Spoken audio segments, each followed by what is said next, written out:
you agree with that, Mark? I do. I'm a bit torn about it, Paul. Had Celtic get a more positive result in the first leg, I think it would have been the top team out and going out. So I think he's looked at it and thought, okay, he's got a bit of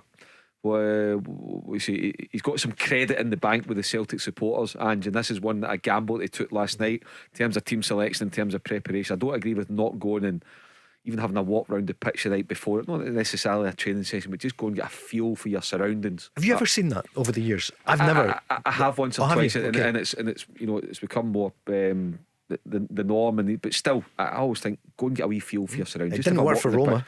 Just pass a couple of balls, get a feel for the surface. But anyway, beyond that, I can see why he's gone for it, having lost. He won the first leg, and he clearly has decided, no, the greatest respect to the Europa Conference League. If we win, if we knock Bode out, great, we'll charge on.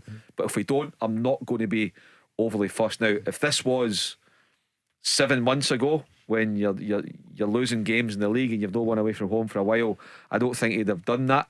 But he's managed to put it in the bank. Get into the game last night, Celtic's top of the league, and he's thinking, I want to be a league champion. And if that means I'm sacrificing the Europa Conference League, if that means I'm putting out leaving 3 or 4 out in a Scottish Cup tie, so be it. I want to be a league champion, and I want to secure the 35 million quid for my club. If it works, I'm going to be a hero. If I don't, I'll have questions to answer, but I'm going to take that gamble. That's why I'm the manager. And as a Celtic supporter say, we trust in Ange, so they've got to back him, but he's got to get it right come the middle of May. Barry, what did you think when you saw on the bench Abada, Jota, Carter Vickers, Hatate, McGregor, Juranovic? Well, that's 6 certain starters for me. So it's clear that what Postecoglou thinks of the tournament and what his clear ambitions are, and that's to obviously try and retain the title. There's no other way around about it. I mean, I think if you ask any day players, they would want to play.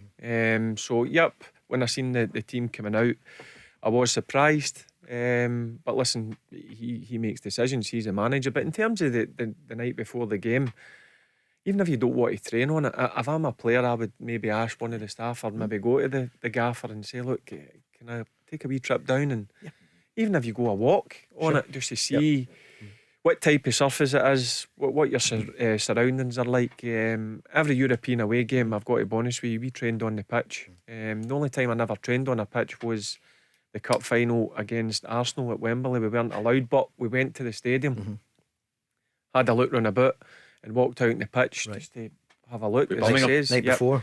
just to have a look round about and get used to the surroundings. So I was very surprised. He's got his reasons. Listen, he's a manager at the end of the day, but I was surprised at that. Liam, were you surprised that O'Reilly? Tell Alexa to launch Go Radio or listen on the Go Radio app.